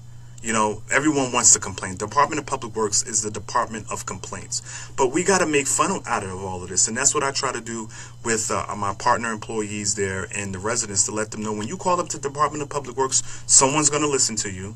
And if they don't, you contact me. But I never have this problem, because the employees, the partners there are responsive, and they believe in the township, and they believe in this mayor and his vision. They believe in this council, and they believe in the town, that they're really trying to make it grow and bring us to a new element here in the city of Irvington. So now, what you just talked about, because you have listed here something called the Clean Community Campaign. That sounds like that's part of the mindset, but is there, do you actually have some sort of a tangible campaign going? So I wanted to talk to you about that, and the reason why I mentioned that is because we are developing that right now. Okay. And the health department is one as a partner in that. But the mayor and I have kicked this around, and we're still fleshing it through, because we want to do it right and really do a big hit with this every single year and throughout the year. As I mentioned to you, is that Irvington has a lot of garbage and dump problems, and what we found out, there have been times where the major areas where they're all dumping? over, unfortunately, all over the city, and it really didn't hit me until the mayor and I was driving around one day, and we literally saw Irvington residents just throwing garbage on the ground. Oh, you're not talking about like illegal dumping from... I'm talking about illegal dumping, and I'm talking about trash dumping and just walking down the street and dumping. That all and just watching somebody finish a bag of potato chips and just throw it. That encompasses all of it. But you do have residents who, find locations in town that they dump on our vacant properties, and it causes eyesores. And at the end of the day, the Department of Public Works is not... Their job is not to go on property and clean property. That's what property owners are for. But we've been so pressured because of the amount of garbage that is out there that we have to, we had to create a clean and lean process to go onto these properties to clean it up. So the mayor and I have kicked around an idea of really doing a clean campaign for the residents that, they're partners in this too. So this is their town, so we want to promote that, to clean the town, keep the town clean. If there are areas that we need to focus on, let's put dumpsters in those areas where people could feel free to come out of their homes and dump in those dumpsters, as opposed to dumping in areas that are going to create eyesores to neighbors. And so we're flushing this around. We're still not there yet. We've been working with the health department, but we want to start a Clean Community Irvington campaign so residents can take pride in where they live. Because at the end of the day, this is their assets. This is their property. This is where they live. And if they don't keep it clean, we're never, ever, ever, as a department, going to be able to keep up. Well, I agree with you. And I remember back in the mid-'70s, I think it was, when you had that campaign with the Indian on the side of the road. I don't know if you remember. And the tear coming down. Oh, really? Oh. All right. But anyway, and he wasn't Indian. He was Italian, dressed up as a Native American. But the idea was that the Native Americans were so deeply hurt that their country was being littered upon, and and the commercial was this Native American standing at the side of the road, and a car drove by and threw out some garbage, and it was a huge campaign. I would say that probably one of the things you guys want to do is go and do some research about that campaign, because it changed the mindset of an entire country in terms of how they needed to value the country that they lived in a different way. But look, anything that I can do to help, trying to kick that around. But I'm fascinated when I'm at a red light and I see somebody finish a thing of French fries or something and literally roll down the window and just toss it out. As opposed to keeping it in the car until you get home, or go to a store where you're gonna go. We've tried to increase the garbage cans around the community. We even have weekend crews to come out, especially in the summer times when folks come to Irvington to shop. We get an enormous amount of garbage in our business districts. What's the fine for littering in Irvington? It varies depending on where it is, what it is. So it varies, but that's the last resort. They're there to penalize people. We don't want to penalize people. We want actually people, properly putting out garbage correctly. And you know what, Eric, I even take it a step further at times. If it's not your garbage day and you're moving or you're trying to do something, you got a project or family coming in, call us. We'll do a courtesy pickup for you. We rather come and help you as opposed to you dumping it somewhere in town where it's going to be an eye. So I've provided courtesy pickups for individuals who were having a big family reunion coming in town. They're having a big barbecue. They just wanted to get stuff out. We send the crew. That's what it's about. It's about public works. That's a partnership that we have with the residents. But we're never going to get Irvington to cleanliness where we could if the residents don't partner with us and start to take pride in cleaning their town. Now, we've got some amazing residents in Irvington, where residents who actually go out and clean themselves blocks, and they'll call us and say, "Hey, can I have some extra bags? Right. Can you supply me some brooms?" Can you guys partner with places like Lowe's, Home Depot?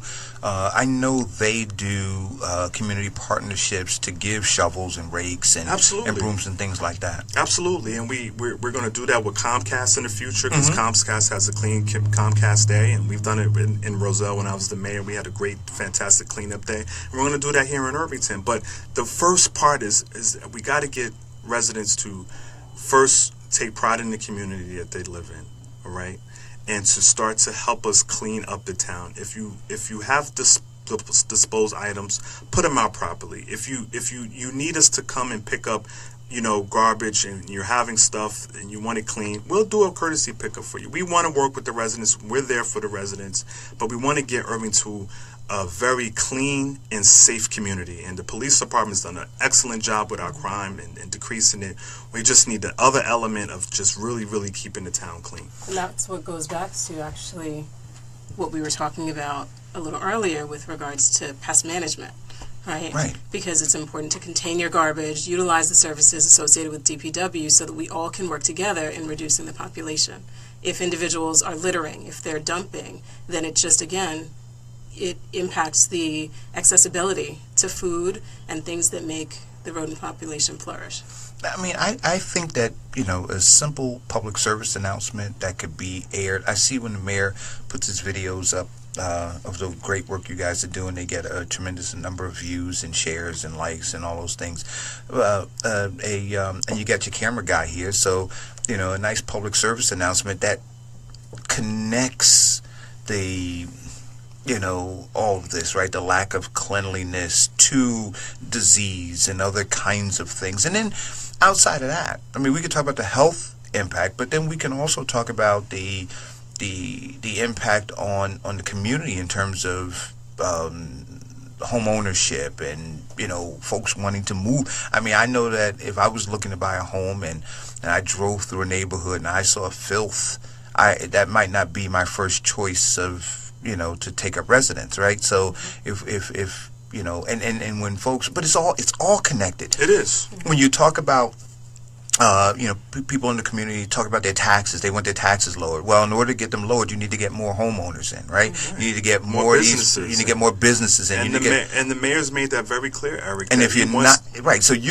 that's the partnership, right? If you guys want your taxes lowered, you want all those things to happen, then what you have to do is you have to present the town as a place that people want to live in, people want to invest in, so that they can be partners in helping you lower the tax base, right? And then you guys have a better community. Mm-hmm. Absolutely. I mean, it's just like, to me, it just makes sense. And why to some people it doesn't make sense like that, I don't understand it. Listen, Rome wasn't built in a day, Eric. When we walked into this administration. Well, yeah, talk about that for a minute. To manage expectations, right? What you walked into, and where you are now. I mean, it's very clear what we walked into, and it's very clear where we are at today. The mayor has done a phenomenal job along with his council and my fellow colleagues and the administration. We've rolled up our sleeves, and our sleeves are still rolled up. We haven't stopped not one bit since July 1st of 2014. Trust me, I know. I'm the director of Public Works. I know how hard the men and women are working here in Irvington. But it's a step in process. It takes time. The Irvington, what it was, didn't just happen overnight, and we're not going to be able to fix it overnight. So what we try to, let residents know is that, hey, listen, we're here. You're not ignored, but these things take time, resources, money, and it takes the ability to get things done on a step-by-step basis. And that's what the Dawson administration is trying to do. Every day he's announcing something new to keep it alive in town, to let folks know, hey, there's hope here. You know what I mean? Don't just walk away. We're a community that's on the move. We got it safe. Crime down 80% in less than 2 years. We're cleaning our roads. We're investing in paving our roads now. We partner with PSC&G and American Water to not just pave roads, but to clean up the infrastructure that's underneath old piping. It has been done in hundreds of years. I saw a video yesterday. A couple of days ago, he put up a video, and he featured a young lady in that video where they were paving. Did you see that video? Yes. Now, what was going on there? So we're paving on a road that was much needed and has been on the list. And who was the young lady? Because he was very, what he said was that we have our women out working too, and so he was featuring them. Oh, I mean, depending on which video you're referring to. I'll find the mayor the has video. a lot of videos. We're tagged every hour. Yes. But it's all good because it's his passion of promoting. I want to give her a shout out. It's promoting the mission of this town and the mayor's vision and the council's vision for improving the quality of life here in the township. So she was either one of our partner employees or an employee from PSC&G or from one of the contractors or a resident in the neighborhood that was out there. But, you know, at the end of the day, we're working at this every single day, Eric, and we want to improve the quality of life here, and all the department heads, all the council members, and the mayor included, are all on one accord in making this happen. Who's that young lady? Let's play. Oh, you know what? I'm going to play the video. Yeah. Let's see if we can do that. Good afternoon, Irvington residents. Mayor Tony Voss here. We're out in front of our street paving project here on Park Place. And who says that we don't have any of our African-American women out here doing this work? I would like to introduce LaDanya, who's out here working on the street paving project. And she's going to tell you a little bit about what she's doing here. LaDanya? Okay, so I'm just the inspector on site right now, and I'm checking to ensure that the asphalt is at the right temperature for the paving to be done, and that basically everything gets done as it should be. All right, so we do have our women out here working hard, making sure Irvington is strong. Take care. Well, yeah, so the young lady there works for the Diamond Construction, which is our contractor who won the bid. And what happens is that we create these opportunities for individual residents who have this type of expertise. And they're out there working. How rare do you see a young African-American woman on site at an urban community doing road paving work? That's really unheard of, right, Eric? Would you agree? I would agree. But these types of projects not only benefit the community as a whole in terms of infrastructure, but it also benefits the community in terms of opportunities of employment for all kinds of people, women included. And, you know, the mayor is continuously out there trying to just find ways that we could create opportunities for everyone that we come across to help build the community a little bit better. Well, I tell you, I take a hit, a personal hit. People don't, you know, publicly come on my page and talk about it, but I take a personal hit because of how much of a fan I am of what the mayor is doing. But I'll tell you, even you guys being here on the show today, he has been 100% accessible to me with any questions or concerns that I've had. He's not hidden from any questions. He's actually been on this show twice. An internet show I had, I actually recorded it in his office with all of the council people in his office. And so things are not perfect. Like you said, Rome wasn't built in a day. But he has been very transparent with me and allowed me to share the work that he's doing in Irvington with all of our listeners. Thank you, Eric. And I see that you do promote the mayor and the administration very well, and we really appreciate that, because at the end of the day, we are working at this. You know, there's no advantage for us to not do what we want, you know, do bad. You know, the advantage is to make sure that we do good. But the mayor instills in all his directors, you know, quite frankly, if the residents are calling the mayor, we're failing. Right. Because the mayor should be the last resort. The mayor should be handling policy and ideas and initiatives that he wants to announce, cutting ribbons, kissing babies, and going to open up businesses. That's what the mayor should be doing. The mayor should not be receiving phone calls or complaints. That means that we're not doing our job if that, you know, reaches his level. But you're right, he is accessible, and folks do know him for so many years of him growing up in the town and working with the council members. So, you know, some folks do reach out to the mayor, rightfully so. But at the end of the day, he instills in us as directors to be there out in the forefront so that we're at the first line of defense with our partner employees that we all work with each and every day to ensure that we're answering the questions, we're getting to the issues, we're making sure that we step out there in the community and handle these issues. Quite frankly, I don't like when the mayor brings me a note that says that something wasn't done. That means I failed. That means our folks failed, because he shouldn't have to do that. So we try each and every day to stop those calls from coming in. You know, issues will come. You know, you're not going to stop all issues. But at the end of the day, we are all instilled by him to step out in front and be the first line of defense for him. So let me ask you this final question. Sure. I read in the paper that there are going to be furloughs. Is it going to affect the Department of Public Works? And if so, how will that impact on services to the residents? So anytime, just to manage their expectations. Yeah, absolutely. So anytime you have furloughs, of course it's going to interrupt type of services. But when you have a dedicated team and you have a dedicated administration and you prioritize and you simply plan out what it is that we have to do to get through this, then the hit won't be so hard. We will continue to prioritize our goals. We will continue to prioritize what is in front of us, and we will get through this heavy lift. Unfortunately, this had to occur because of whatever unforeseen reasons, but at the end of the day, we're still going to be there at 100%, ensuring that every single call that we get in, we resolve. Every complaint that comes in, we resolve. Anything that comes to our council meetings, we're going to resolve. So yeah, it may hit us internally as a departments as a whole, the health department, the DPW, the police. But for us, we're going to continue to prioritize this and make a bad situation the best situation and get through it, but continue to be there for the residents. And that's all about communication, and that's all about responding to the residents at the end of the day. Well, listen, I want to thank both of you, and I want to make sure I covered everything. Because bringing you on is about giving you the platform to share with the listeners, and in this case the residents of Irvington, the work that you're doing. I want to make sure that we covered everything that you guys wanted to talk about. Thank you. Yes, absolutely. We certainly did. And, from my standpoint, again, any seniors that are interested in participating should feel free to come to the Senior Center at 1077 Springfield Avenue. And is that every day? They're open every day. And from what time to what time? They're open from 9 to 4.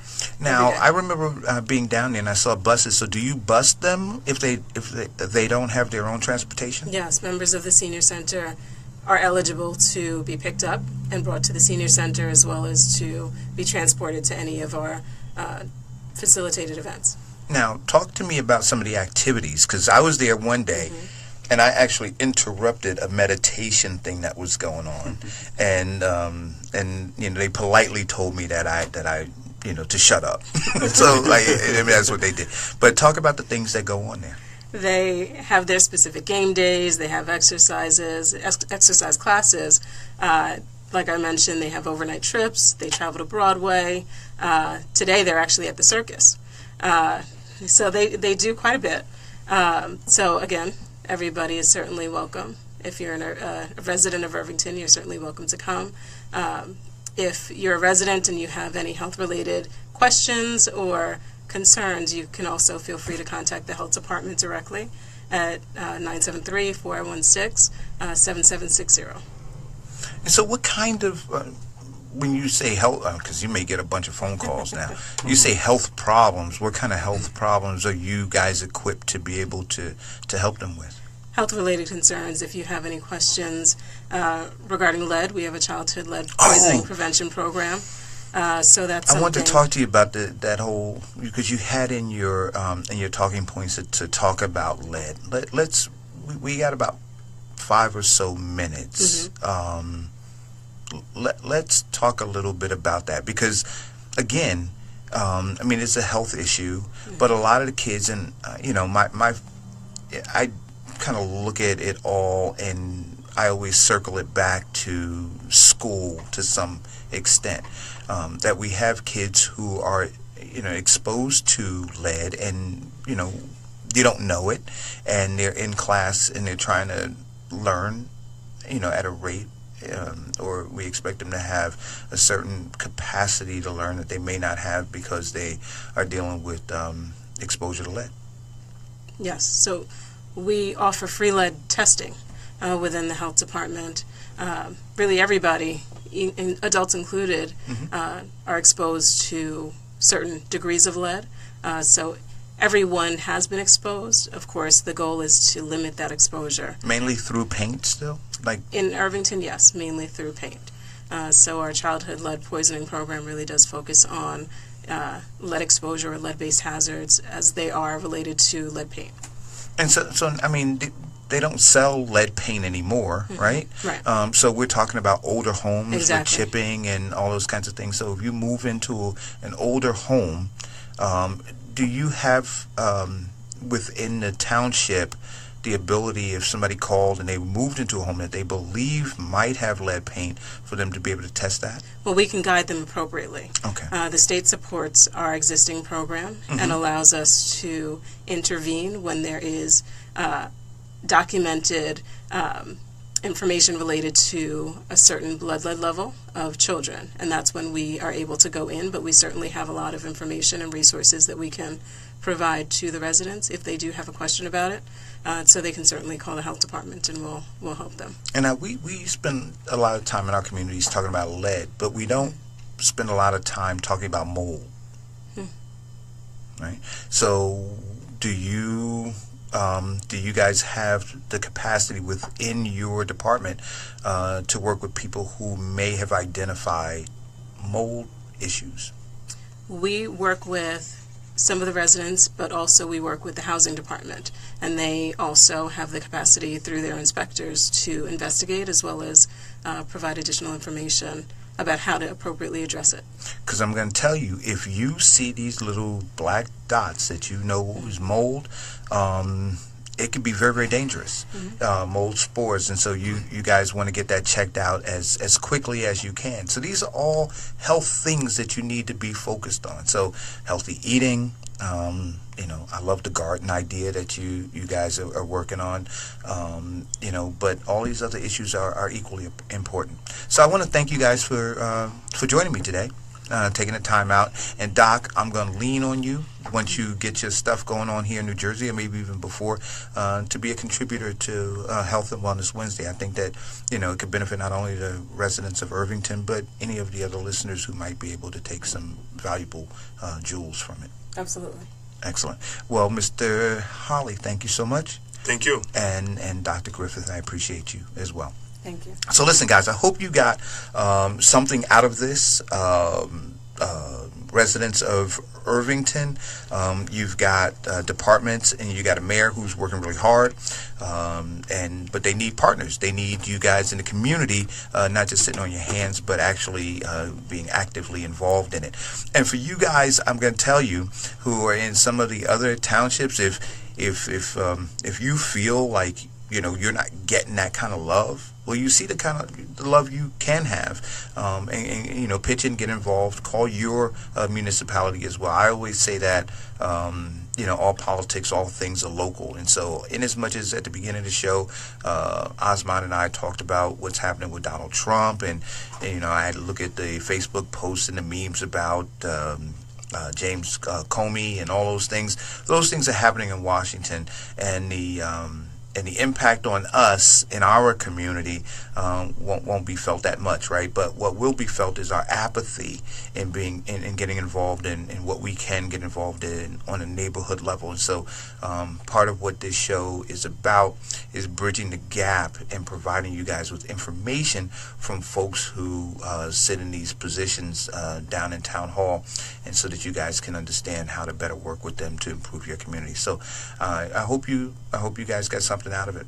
And I'll tell you, for me again, and I'll talk about it later on tonight when Oz and I do our internet radio show, is we have to find a better way to handle these children in our community who are behaving in the manner that they're behaving. We understand that there's an issue, but I think that us looking at it without the proper, I would say dimensionally, right? It's multifaceted, the approach of dealing with them, but we look at it one-dimensionally. We look at the fact that the kids in the class or the kids in the school and the kids acting up, and we just need to focus on that.